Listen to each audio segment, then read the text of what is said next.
إن الحمد لله رب العالمين والصلاة والسلام على رسوله الكريم أما بعد فأعوذ بالله من الشيطان الرجيم بسم الله الرحمن الرحيم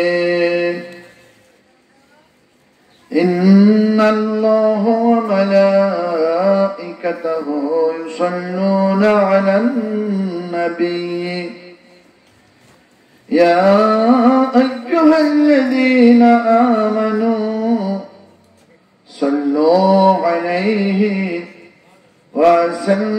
وسلموا تسليما اللهم صل على سيدنا مولانا محمد وعلى آل سيدنا مولانا قدمों में मुस्तफा की मेरा मजर होता वो खाक पाक होती मैं खाक सर होता अल्लाहुम्मा सल्ली अला सय्यिदिना मौलाना मुहम्मद वअला आलि सय्यिदिना मौलाना कदमों में तेरी गिरता गलियों में तेरी फिरता गाहे जाने जाने रोता गाहे बेकरार होता अल्लाहुम्मा सल्ली अला सय्यिदिना मौलाना मुहम्मद वअला आलि सय्यिदिना शफीअना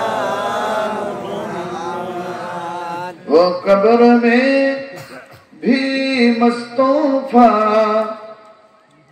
रो रो कर आँखें बहे कहते थे सुबह शाम या उम्मती अल्लाहुम्मा सल्ली अला सय्यिदिना मौलाना मुहम्मद वअला आलि सय्यिदिना मौलाना सबाई पढ़ुन बलगल उला बिकमालिहि कशफत दुजा बिजमालिहि हसनत जमीउ खसालिहि सल्लु अलैहि जिस दिल में नबी की उल्फत है वो याद नबी में रोती है যে অন্তরে নবীজির প্রেম আছে নবীর কথা মনে করে সে কাঁদতে শুরু করে দেয় जिस दिल में नबी की उल्फत है वो याद नबी में रोती है उस दिल की तमन्ना हीरा है वो इश्क की नजर में मोती है बनबल उला बिकमालिहि कशफत दुजा बिजमालिहि हसनत जमीउ खसालिहि सल्लु अलैहि व आलिहि शुक्र मशरिकुम अऊज़ु من الشيطان الرجيم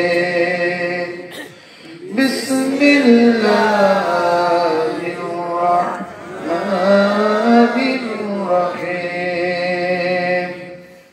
قد أفلح المؤمنون الذين هم في صلاتهم خاشعون والذين هم عن اللغو معرضون والذين هم للزكاة فاعلون والذين هم لفروجهم حافظون إلا على أزواجهم أو ما ملكت أيمانهم فإنهم غير ملومين فمن ابتغى وراء ذلك فأولئك هم العادون والذين هم لأماناتهم وعهدهم راعون والذين هم على صلواتهم يحافظون أولئك هم الوارثون الذين يرثون الفردوس هم فيها خالدون صدق الله المولانا العظيم সম্মানিত হাজিরিন দয়াল মন্দ বাইতুল মুকাররম মসজিদের ও যুব সমাজের উদ্যোগে সপ্তম বাৎসরিক তাফসীরুল কোরআন মাহফিল ও ওয়াজ মাহফিল আজকের এই মাহফিলের সম্মানিত সভাপতি জনাব মাওলানা মোহাম্মদ জাইনুল আবেদিন সাহেব আরবি প্রভাষক বরাট আখিরুন্নেসা বাইতুল বরাট আখিরুন্নেসা সিনিয়র মাদ্রাসা ও সভাপতি দয়ালগঞ্জ বাইতুল মুজান মসজিদ আজকের মাহফিলের বিশেষ আলোচক ছিলেন আমার ভাই মোস্তফা সিরাজুল কবির সাহেব ভান্ডারিয়া সকরজু মঞ্চে উপস্থিত অনেক ওলামায়ে দ্বীন আমার সামনে বসা আমার প্রিয় ভাইরা দূরে বসা মা বোনেরা মহান আল্লাহ শুকরিয়া আদায় করছি যে আল্লাহ আমাদেরকে কোরআনের মজলিসে এসে বসার তৌফিক দিয়েছেন খুশি হয়েছেন না বেজার হয়েছেন সবাই বলুন আলহামদুলিল্লাহ এই মাহফিল ফেলে রেখে রেল লাইনের ধারে দোকানের উপাসে ওই দোকানের সামনে আমি আস্তে আস্তে আসার সময় ডাকতে ডাকতে আসলাম বাবা আসো তোমরা যে একজন হয়তো এসেছে অনেক এর চাইতে বেশি মানুষ দোকানপাটে রাস্তাঘাটে রেল লাইনে দোকানের জড়াটে বিভিন্ন স্থানে বসে আছে আছে না তারা কোরআনের মাহফিল পেয়ে খুশি হতে পারে নাই একদিন ওরা বলবেন লাউ কুন্না নাসমাউ ওয়া নাকিলু মা কুন্না ফি আসহাবিস সাঈর হায় যদি আমরা শুনতাম আর মানতাম তাহলে কি দাও দাও করে জ্বলতে থাকা আগুনের ভিতরে আসতাম বলবে যে শুনিও নাই মানিও নাই এই জন্য জাহান্নাম ছাড়া আমাদের জায়গা এই জন্য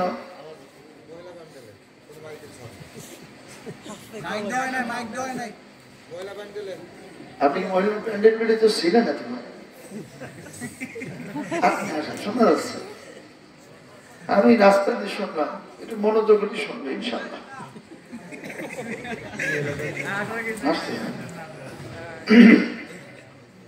প্রিয় ভাইরা,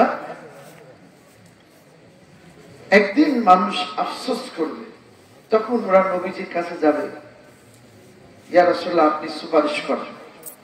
নবীজি সুপারিশ করবেন না। নবীজি সুপারিশ, নবীজি কি বলবেন তা আলী কোরআনে আছে। وقال الرسول يا رب إن قوم اتخذوا هذا القرآن مهجورا। এখানে সাউন্ড একটু কমান তো, এই জায়গায় সাউন্ড একটু কমান, মাইকেল আছে এখানে সাউন্ডটা কমান। মহিলা প্যান্ডেলে যদি ইউনিট কেটে যায় সেটা ঠিক করেন, বা আদার্স কোনো সমস্যা হলে দেখেন, তবে এখানে সাউন্ড আগে যেটা ছিল ওই মাপে করে দেন। তারা সেদিন নবীজিকে বলবে আপনি আমাদের জন্য সুপারিশ করবেন। নবীজি বলবেন, কি বলবে আল্লাহ সেটাও বলেন। তখন নবীজি বলবে, ইয়া রব্বি, ইয়া আমার রব, ইন্না কওমি ইত্তাখাযু হাযাল কুরআনা মাহজুরা। এই মানুষগুলোর জন্য কোন সুপারিশ আমি করব না, যদিও তুমি আমাকে সুপারিশের অনুমতি দিয়েছো হে আল্লাহ, তবু এই জাতীয় মানুষের জন্য আমি সুপারিশ করব না। কেননা এই মানুষগুলো, তাদের কাছে অতি নিকটে কোরআন তেলাওয়াত হয়েছে, কোরআনের আলোচনা হয়েছে, কিন্তু সেদিন এই মানুষগুলো কোরআনকে পরিত্যাগ করেছিল, কোরআনের মজলিসের কাছে ওরা যায় নাই, ওরা কোরআন মানে নাই, ওরা কোরআন মানে নাই। যেহেতু কোরআন মানে নাই, ওদের জন্য আমি রাসূলের কোন সুপারিশ ভাই, যাদের কানে আওয়াজ যাচ্ছে তাদেরকে আবার সবিনয়ে বলা হচ্ছে, ফিরে আসুন, মজলিসে বসুন, আল্লাহ কবুল করুন, বলুন আমিন। সম্মানিত হাজির, আমি আপনাদের সামনে পবিত্র কোরআনুল কারীম থেকে সূরাতুল মুমিনুনের প্রথম 11টি আয়াত তেলাওয়াত করছি।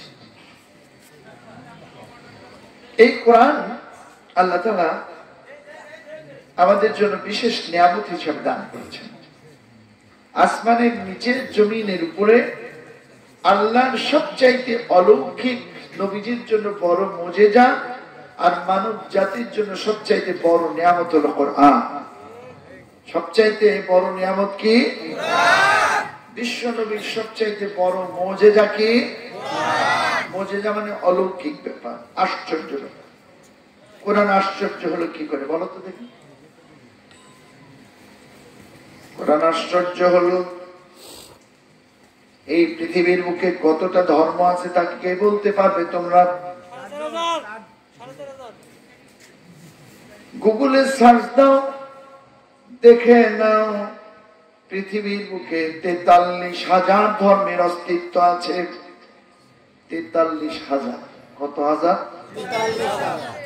যেমন আমার নুরু পাগলার এক ধর্ম আছে না? নুরু পাগলা, ওর একটা ধর্ম আছে না? মধ্যমটা ভালো, বেশি ভালো। আমি কুষ্টি আলিয়া মাদ্রাসার ছাত্র ছিলাম। এক যুবক আইসে মাসালা জিজ্ঞেস করতে প্রিন্সিপালের কাছে, হুজুর আমি তো বিশাল এক ভুল করে ফেলেছি, আমার তো মাসার পথ দেখায়। হুজুর বলছে কি ভুল করছো? বলে আমার বউরা মা বলে ফেলেছি। বললো এই ফতোয়া আছে, জেহাদ আছে না? এটা একটা জেহাদ আছে না? যেমন কেউ বললো কা জেহাদ অমনি, হ্যাঁ তোমার পিঠটা আমার মায়ের পিঠের মধ্যে, তাই না? তাহলে সেই ক্ষেত্রে ফতোয়া আছে, সমাধান আছে। এখন এই মাসালা দিতে হলে উদ্দেশ্য জানতে হয়, কেন বললো সে? এত কথা থাকতে মা বলল কেন? এটা জানতে হবে। এটা কি করতে হবে? জানতে হবে, তারপর ফতোয়া দিতে হবে। আমার উস্তাদ জি মাওলানা শামসুল হুদা হুদা সাহেব যুবককে জিজ্ঞেস করলে বাপুরে কেন তোর বউরে তোর মা বললি? তোর কি স্লিপ অফ ট্যাং হয়েছিল, মুখ ফুসকে গিয়েছিল? তুই কি তালাক দেওয়ার নিয়তে বলেছিস, হারাম করার নিয়তে বলেছিস? কেন বলেছিস আগে সেইটা বল, তারপরে ফতোয়া দেব। যুবকটি বলল, হুজুর না, আমি আদর করে বলে ফেলেছি। কি করে বলে ফেলেছি? আমার শ্বশুর এসেছে, আমার স্ত্রীকে নিয়ে যাবে, আমার স্ত্রী আমাকে রেখে যাবে না। নতুন নতুন স্বামী স্ত্রী ভালোবাসা, সে আমাদেরকে যাবে না। আমি তারে আদর সোহাগ করে, সোনারে তুমি যাও, মধুরে তুমি যাও, ময়নারে তুমি যাও। এই সোনা জাদু ময়না টিয়া এটা ওটা বলতে বলতে একবার বলবে, মা রে তুমি যাও। শামসুল হুদা সাহেব ছিলেন একটু তোতলা মানুষ, খুব রাগ ছিল প্রচন্ড। একদিন এক ম্যাজিস্ট্রেটকে মানছিল, ম্যাজিস্ট্রেট বলছে, আমি ম্যাজিস্ট্রেট, আপনি আমার গায়ে বাড়ি দিলেন, ব্যাপারটা তুই ম্যাজিস্ট্রেট আগে বলবি না? এতটুকু পিচ্ছি ছেলে হলের ভিতরে মেয়েদের ভিতরে যে দাঁড়ায় আছিস, আমি মনে করছি খুব মাস্তান। তা আমি হচ্ছে কুষ্টিয়ার বড় মাস্তানের বাপ, এরকম রাগিয়েছি। হুজুর বললে বউরে ভালোবাসা সুন্নাত, বউকে ভালোবাসা কি এত ভালো, ভালো এত ভালো স্বাভাবিক, বেশি ধরে বলা ভালো না, মধ্যম পথে।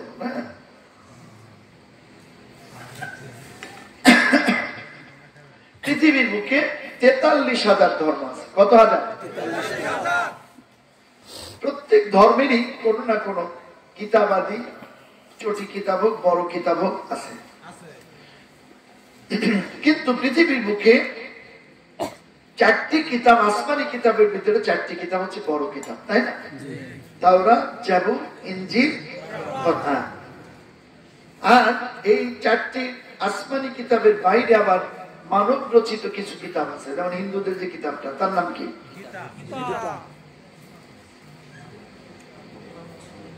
তাদের বড় কিতাবটার নাম বেদ। যে বেদ পড়তে পারে না, নিম্ন বর্ণের হিন্দুদের ঘরে রাখা যায় না, পড়া যায় না, শোনা যায় না। বেদের ভিতরে বলা হয়েছে, স্ত্রী নং শূদ্র নং নচ্ছরের নশ্রুতি গোচরে বেদ। মেয়ে মানুষ নবশত্রু সূত্র, নবশত্রু নিম্ন বর্ণের শূদ্র যারা বেদ শুনতে পারবে না, সইতে পারবে না, কাছেও যেতে পারবে না, এমন একটি কিতাব যার নাম হলো বেদ। জোরে বলুন নাউজুবিল্লাহ। ধর্ম মানতে মানতে মরে যাবে, ধর্মের কিতাব শুনতে। বৌদ্ধ ধর্মের একটা কিতাব আছে যার নাম ত্রিপিটক। তার নাম কি? ত্রিপিটক। এমনি করে তাম পৃথিবীর বিভিন্ন ধর্মের কিতাব আছে, কিন্তু কোন ধর্মের কোন ধর্মগ্রন্থের হাফেজ নাই। আছে? আমি চ্যালেঞ্জ দিয়ে গেলাম, যদি কেউ প্রমাণ করতে পারে, আমার স্থাবর অমস্থাবর সমস্ত সম্পদ দিয়ে দেব, যে এই কিতাবগুলোর কোন হাফেজ আছে। তাম পৃথিবীতে খ্রিস্টান আছে 200 কোটি, কিন্তু 2 জনও বাইবেলের হাফেজ নাই। হিন্দু আছে 90 কোটি, একজনও তাদের ভিতরে বেদ, রামায়ণ, মহাভারত, শ্রীমদ ভগবত গীতা, এই কিতাবগুলোর হাফেজ একজনও নাই। বাবা আমার সোনার, আবার শোনো, 1,40,00,000 ইহুদি আছে, একজনও তাওরাতের হাফেজ নাই। 37 কোটি বৌদ্ধ আছে, একজনও ত্রিপিটকের হাফেজ নাই। কিন্তু এই কোরআনুল কারীমের অনুসারী মুসলমানের সংখ্যা 175 কোটি। তাদের এই কিতাব কোরআনের হাফেজ আছে কতজন, কে বলতে পারবা? বিধানী খবর,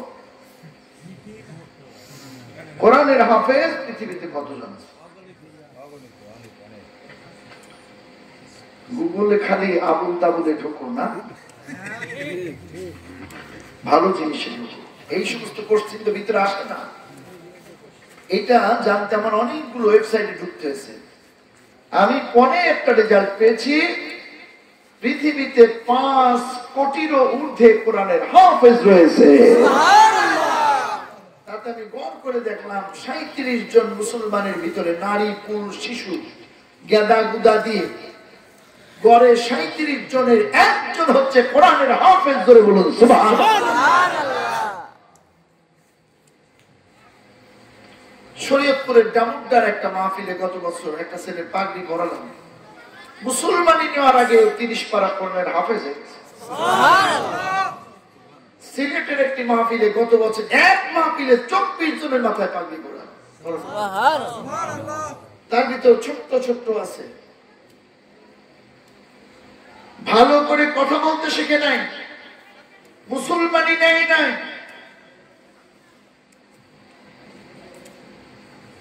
বাংলা পড়তে পারে না, ইংরেজি পড়তে পারে না, কিন্তু কোরআন পড়তেই পারে না। কোরআন হৃদয়ে মুখস্থ করে 30 পারা তার সিনায় সেভ করে নিয়েছে। জোরে বলা যাবে না সুবহানাল্লাহ? এটাই প্রমাণিত হয় এই কিতাবটা কার? আরো জোরে বলতে হবে কিতাবটা কার? এই কিতাবটা আল্লাহ গোরস্থানে করার জন্য নাযিল করেছে, তাই না? মেয়ে ভাই বলছে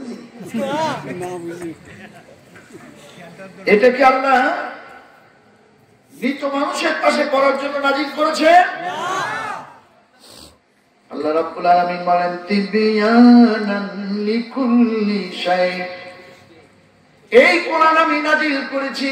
ইন্না আনজালনা ইলাইকাল কিতাবা বিল হক্কি লিতাহকুমা বাইনান নাস বিমা আরাকাল্লাহ। বলুন সুবহানাল্লাহ। হে রাসূল, এই কিতাবটা আমি তোমার উপরে নাযিল করেছি এজন্য এর মাধ্যম দিয়ে তুমি সমস্ত মানুষের যত সালিস বিচার সমস্যা সব কিছুর সমাধান তুমি দিবে কোরআন দিয়ে। কি দিয়ে? এজন্য আমরা বলি সব সমস্যার সমাধান দিতে পারে আল্লাহ। আরেক জায়গায় বলেছেন তিবয়ানান লিকুল্লি শাই, সকল সমস্যার সমাধান, চিকিৎসার ব্যবস্থাপত্র কোথায় আছে? কোথায় আছে? কোরআনে আছে। সেই কোরআনের একটা আয়াত, একটা সূরার কয়েকটা আয়াত আপনাদের সামনে তেলাওয়াত করি। সূরাটার নাম সূরাতুল মুমিনুন। সূরাটার নাম কি গো? মুমিনুন অর্থ বিশ্বাসীগণ। কদ আফলাহাল মুমিনুন, এই মুমিনুন শব্দ দিয়ে সূরাটার নাম হয়েছে আল মুমিনুন। নাজিল হয়েছিল মক্কা। নাজিল হয়েছিল কোথায়? মক্কা, হিজরতের আগে। এটা এজন্য মাক্কি সূরা। কি সূরা? কোরআন শুনবো কেন? এজন্য শুনবো কোরআন দিয়ে মানব জাতির সমস্ত সমস্যার সমাধান সম্ভব। এই যে আজ বিশ্ব মহামারী করোনা, 1 গ্রাম পাউডার দিয়ে, কত গ্রাম পাউডার? 1 গ্রামে কয় কেজি হয়?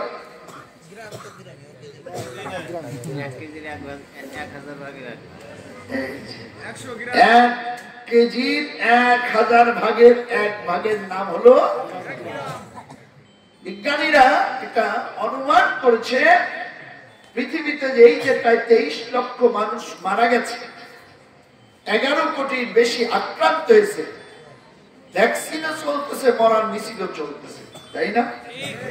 আবার এই করোনার মাধ্যম দিয়ে প্রমাণিত হয়েছে ধনীদের চাইতে গরিবদের শরীরে ইমিউনিটি বেশি, রোগ প্রতিরোধক শক্তি, রোগের সঙ্গে মোকাবেলা করে রোগ জীবাণুকে মেরে ফেলানোর শক্তি।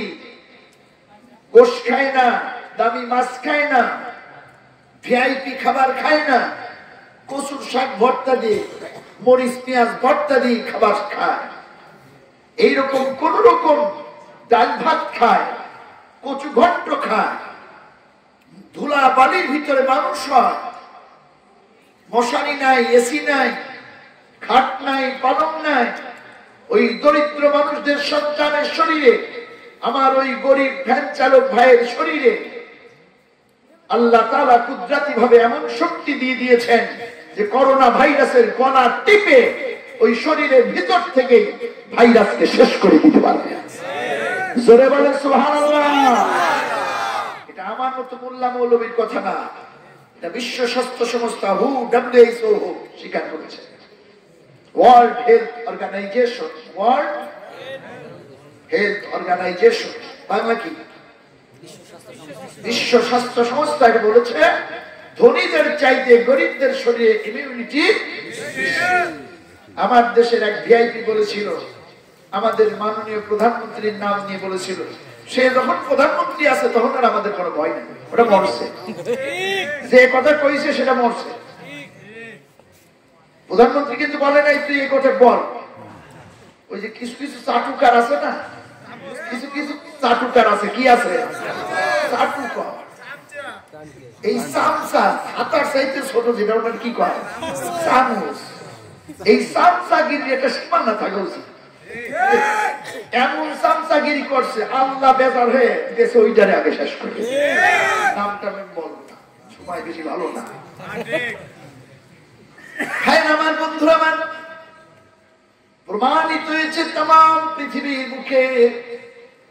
এই যে মাত্র 10 দিন আগে চ্যানেল